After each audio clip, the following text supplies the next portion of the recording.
You're listening to the AFTERBUZZ TV Network, now the largest new media platform on the web, and your #1 source for after-show entertainment. Very good, Dean. Johnson.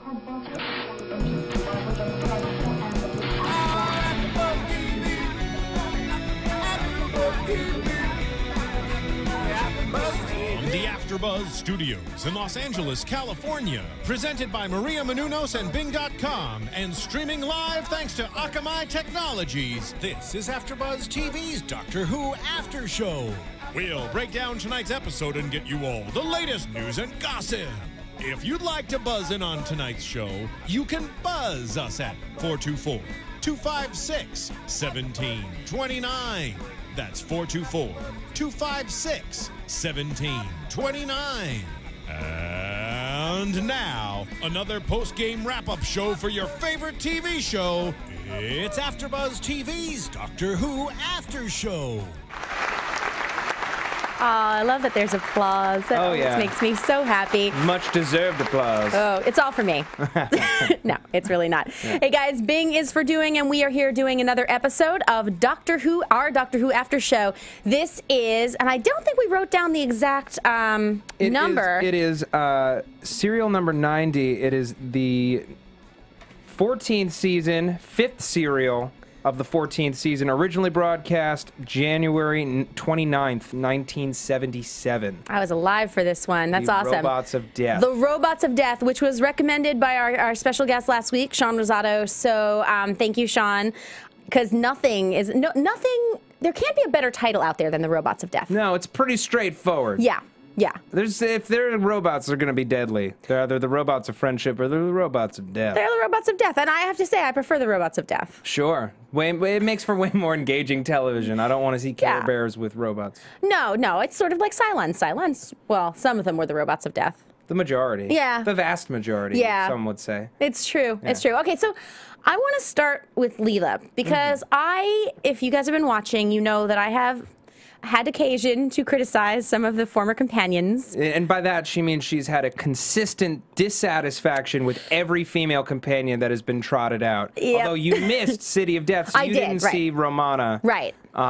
With the Fourth Doctor. This was also your first exposure to Tom Baker's Doctor. Yes. So that's a big deal for you. But let's talk Leela. Love Leela. Yeah. I love Leela. She's awesome. She's a badass. She is. That's why I love her. She has a knife. She's violent. She doesn't take crap from anyone. No. And she has a cute outfit that I would maybe like to borrow. Yeah, no, that's next Dragon Con. Leela totally cosplay. What I'm doing. Actually, I think I might. All right, good for you. That requires confidence that I don't have. Well, I have a year to do sit-ups. There you go. So it's fine. So you're working on it. I am. You're already working on it.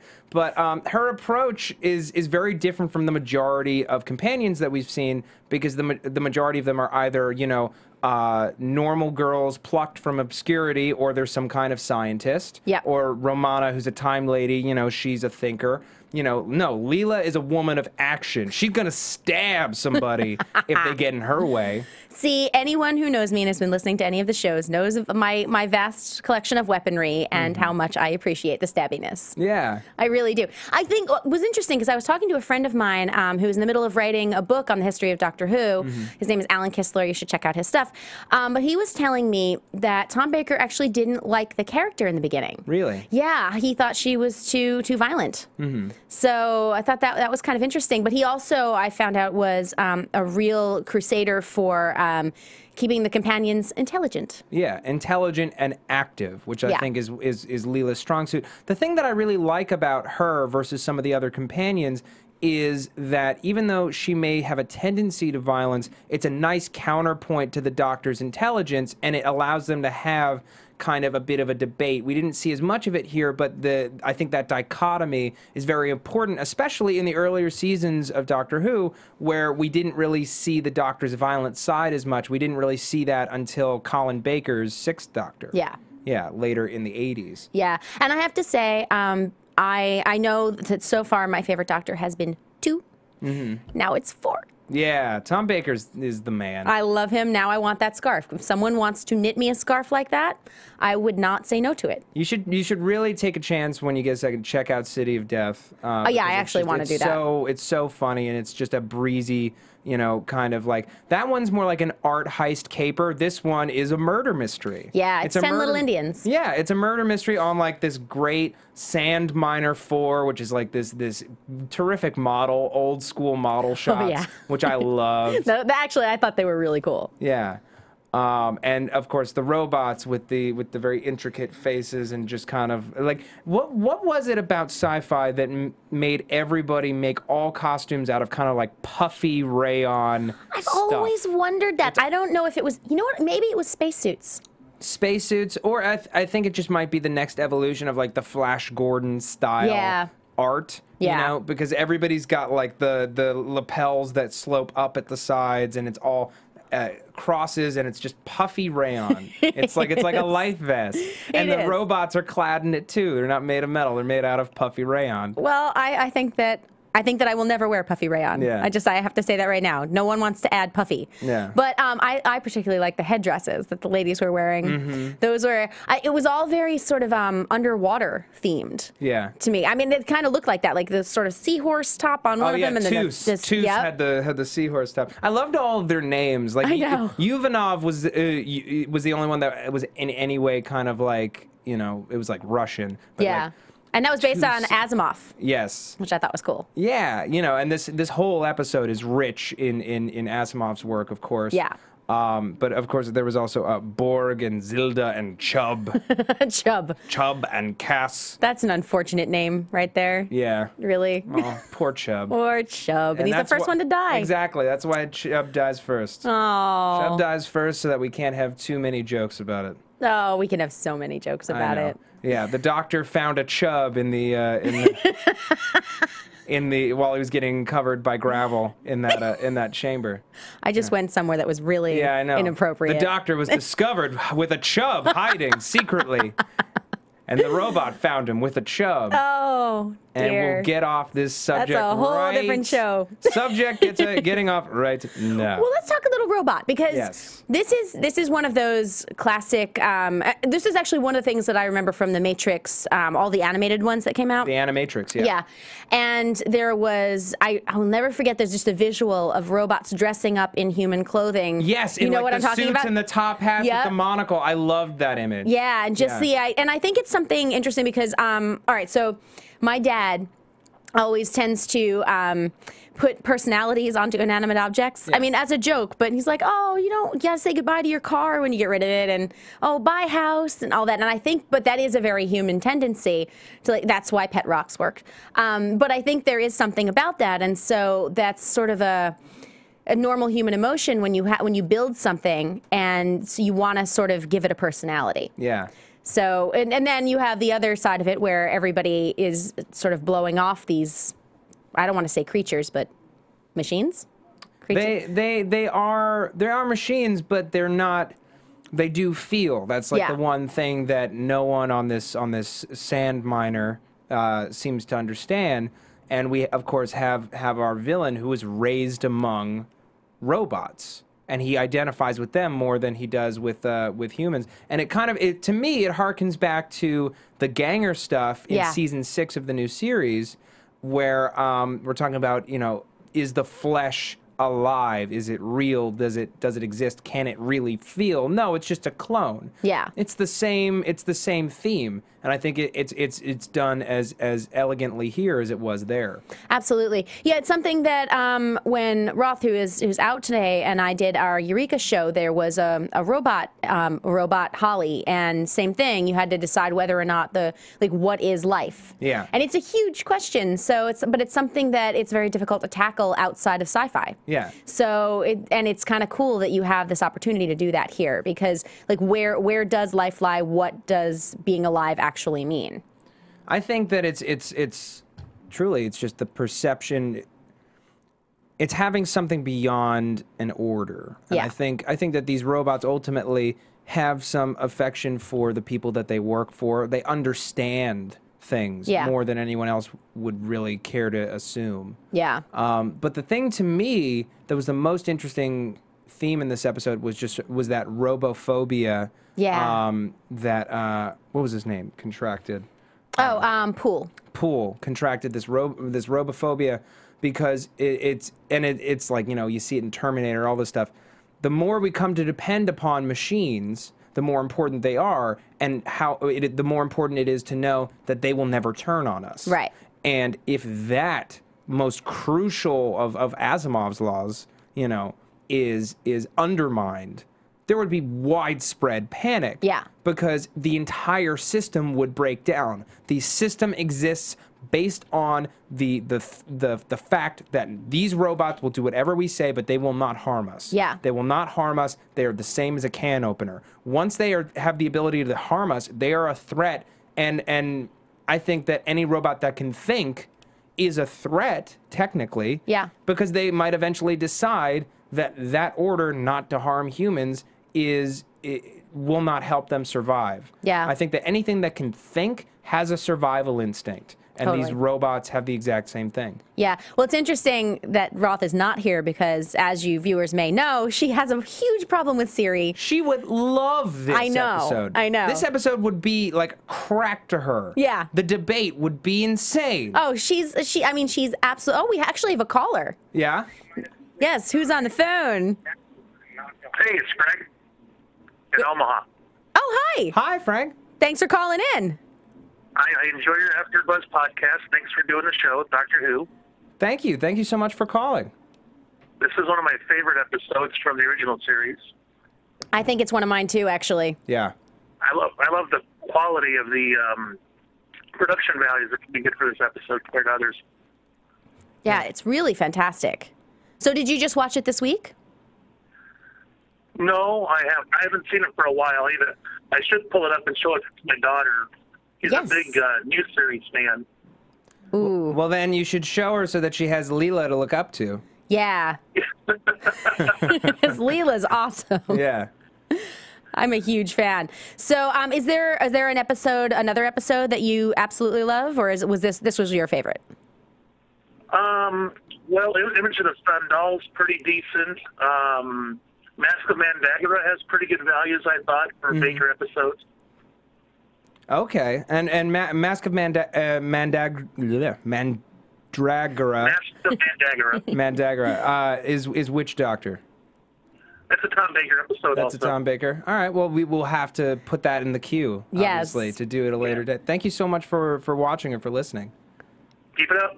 Thank you. Thank you. We just got a couple tweets from Father Wizard saying that the robots of death reminded me of the Angel Bots in Voyage of the Damned, and I actually think the same thing. Yeah. Oh, absolutely. Yeah, I was like, oh my God, as soon as I saw them, as soon as I saw a picture before I even started watching. He also says no one likes a gravelly chub, and that he also is reminded of the Mr. Roboto robots from Styx. Yep. Puffy? Puffy Rayon? Yeah. Going back to the production design, this was the first episode I'd ever seen with the wood paneled TARDIS. Yes. And this is unfortunately the last episode to feature it in the series. But it was like such a cool looking thing because it was like the circle kind of pale TARDIS from like, you know, beginning onward throughout most of the classic series. To have this kind of like offshoot was just really neat. I mean, the console is very small, but it's so elegant. Yeah, I thought it was really, really cool. Yeah. I actually liked the production design through the entire episode. Just the way that they sort of, even like the rooms where people were having their break time. And I don't know, there's just something about the way it was set up. I really, really liked it. Really, and I think the biggest thing, and I think it's why we're having such a warm feeling towards it versus some of the other episodes, it was not in any way limited by its budget. Right. Versus some of the other episodes where you kind of see the limitations. Here, it was very much within bounds. The only thing in the entire episode that ever felt like oh, to me was when they were bound in those kind of like metal manacles, and they're just kind of like crooked there. Yeah, you're like, sweetie, no, that's not okay. But you forgive it because they're fused molecularly. Yeah. So he's not able to do it. And it's interesting to see how classic doctors versus modern doctors would have handled that situation. Tom Baker, it's going to take me 2 to 3 weeks, but I'm going to figure out the combination of this thing. Versus, I feel like in the modern series, just would have been screwdriver and out. Yep. Screwdriver and out. Yeah. Oh, absolutely. Yeah. Absolutely. I did think that. I like that he points at his head while he's concentrating. I may have to start doing that. I think I might take that up. It's helpful. It is. Yeah. It is. One of the things I thought was interesting is that he sort of tries to explain why the TARDIS is bigger on the inside. Yeah. I liked that. I thought that was really cool. Yeah, I'd never seen that before, the box metaphor. Yeah. Which was really neat. And also just like outside of the TARDIS, but just sort of explaining, you know, pocket universes and how perception is always different. There was this one great zinger that he had about the relative intelligence of the people on the ship who were not listening to him, and I wish I'd written it down. I know. I was like, oh, snap, Doctor. I know. I was like, bring it. Yeah. In fact, he did actually mention that their society would collapse. So what you were saying before, if they realized that Prime Directive was no longer in place. So I totally remember. I meant to say that when you were talking about it, but I forgot. It's his appeal to me is just like, you know, it's that calm, cool, pulls a jelly baby out of the bag. He's about to put it in his mouth. He just lets it linger. I know. Would you like a jelly baby? Smacked it out of the hand.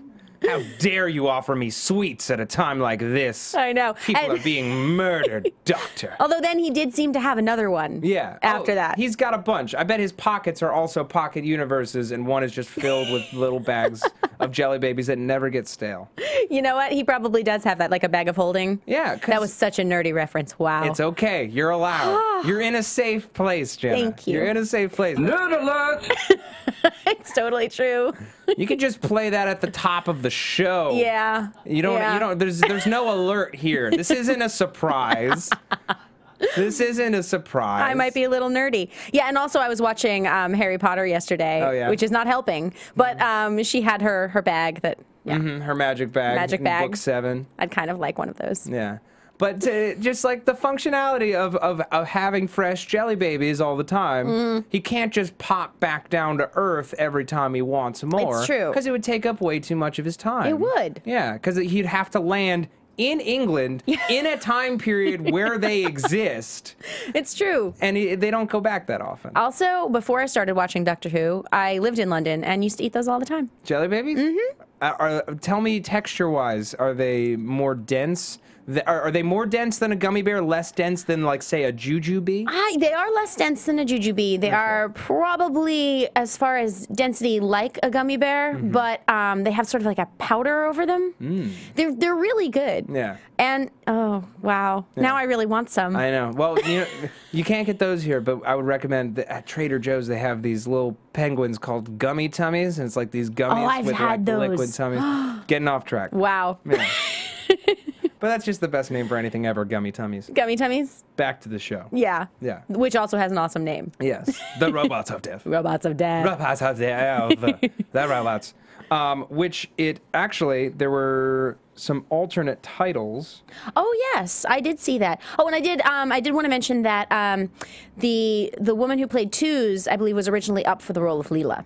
Oh, really? Which I thought was kind of interesting. Yes. And David Collings, who plays Poole, he had also appeared previously as Vorus in Revenge of the Cybermen, and he'll be in another episode called Modron Undead, as Modron.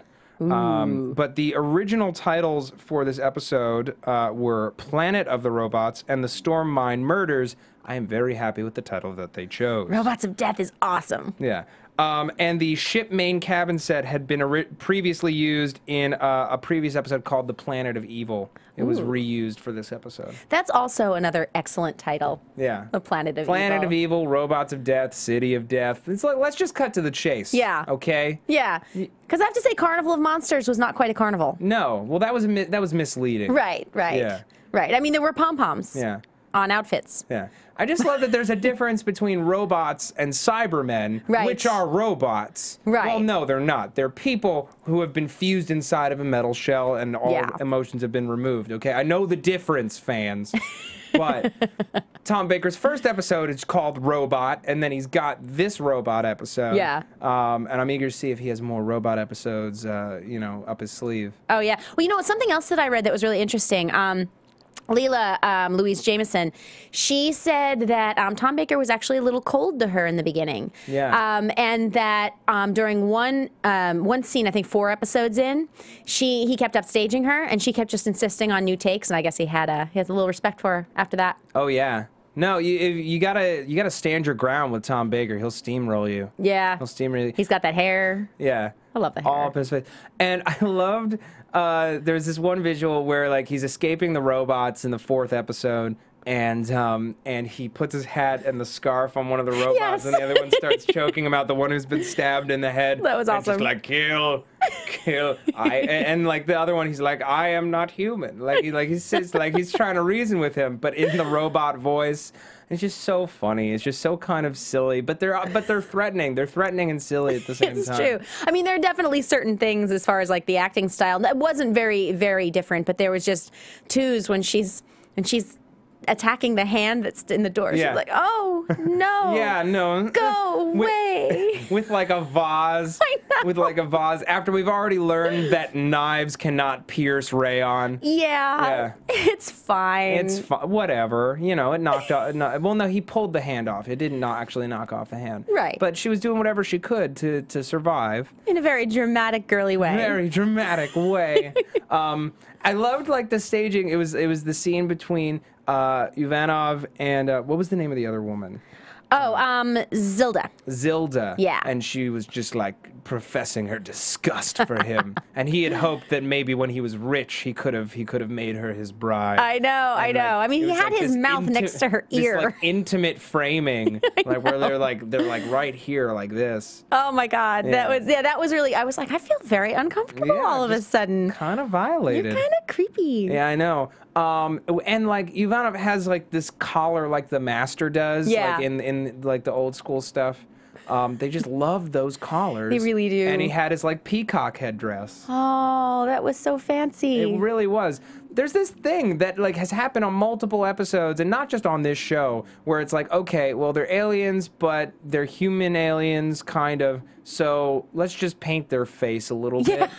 We'll just paint their face a little bit. They're aliens. They're aliens with painted faces. They probably have lines down the sides of their nose. Sure. Totally could. They're tattoos, or that's just how their skin looks. But Right. it's paint. But we don't have that much paint. So you know what? Just give them like a clown nose and just 2 lines coming off the clown Yeah. nose. That'll be enough. We have one eyeliner. Yeah. And that's it. He's an alien. There you Yeah, go. and it did rub off on certain. I noticed there were certain scenes where I was like, "You might want to refresh your eyeliner, sweetie." I love this show. I do too.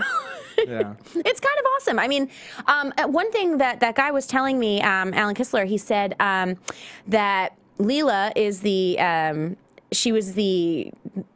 Sorry, I can't think of words today. Leela on Futurama was named after her. Yes. Which is kind of cool. Yeah. I got that sentence out. Well, they're both It happened. they're both badass chicks. Yes. Yes. The different number of eyes, but that's fine. That's perfectly fine. I'm happy with either one. Yes, but I love her. I have to say, she's my favorite of the companions so far in the older series. Yeah, well, we got to get you another Romana episode. We Yes. got to get to some Ace episodes with Sylvester McCoy's Doctor. I'd really love to. I think it was Roth who was telling me about this. Or maybe it was I was watching your show from last week. Oh, yeah. Where the Sixth Doctor's arc, you know, he gets very, very dark by the end, and I'd love to watch that sequentially now that I've heard about it, just because Yeah. I know it's not that many serials. Yeah. Some of which are 3 parts, so maybe we could do that at some point in our run Yeah. of these classic episodes, maybe after the Christmas special. Totally. I just got, let's see. Hinchcliffe Holmes. The era was a truly golden time for Doctor Who. Jem Goody, he would like to know what episode we're doing next week. We are going to do The Talons of Weng Chang. We've had a lot of people asking us to do it. We have it available. It's on Amazon Prime streaming. If you're a member, you can get it right there, or you can pay for it as well on Amazon, or get it on DVD. Unfortunately, it's not on Netflix. That was what was holding us back. But since it is a 6-part serial, we are going to split it into 2 podcasts, giving it the time that it deserves, because it's a much beloved installment of Classic Who. Yeah. Yeah. Yeah. Oh, and let's see. Oh, Father Wizard said, I see you're one of those boring maniacs who's going to gloat. Are you going to tell me your plan for running the universe? That Tom line Baker makes me for really the win. I love him very, very much. Oh, before we go, first of all, guys, make sure you subscribe and leave us nice comments because we love you very, very much. We love you very much. We will tuck you in at night. We will. We totally will. We'll show up at your house. It's not creepy at all. Yeah. And also, a lot of our shows now are doing blogs, so you can check out the Doctor Who blog. Yes, there is a Doctor Who blog. I believe there's also a Castle blog and a few other ones. I think there's 10 blogs running right now. And also, if you like this show and there are other shows that you love to watch that are on American TV, I guarantee that we have an AfterBuzz show for it. We're putting out over 50 shows a week now, over 15 million weekly listeners, which is insane, really, really successful. I know we're both going to be on the Homeland podcast later this evening. And I do the Happy Endings podcast on Tuesdays. Love that show. Which is a lot of fun. So check out some of the other shows and really kind of broaden your AfterBuzz experience. I mean, I know we're pretty good. I mean, let's face it. But we weren't soliciting those applause at all. No, hey, whoa. Hold the canned applause, people, okay? All I'm saying is there are tons of great shows with great hosts out there, and you should definitely check them out. Yeah, and guys, make sure you come back. We'll be doing Homeland a little bit after 8. Yeah, 8 Pacific time. 8 Pacific time. All right, I think that wraps up the Robots of Death, which makes me sad because I just want to say it one more time. The Robots of Death. Robots of Death. Wow. All right, so you can follow me on Twitter at Matt Lieberman, MattLieberman. I also have a video sketch comedy show called Viewers Like You that just launched this week. You can check us out on VLYTV.com. You should also check out his iPhone commercial. That's one of them. Yes, that he will tweet again. I will tweet it back out for everybody. Yes, and you can follow me at Jenna Busch, BUSCH, like the beer, not the president. You can watch my show with Stan Lee on youtube.com/World of Heroes, and we're filming some good episodes coming out. Great. And you can check out my work on fanhattan.com.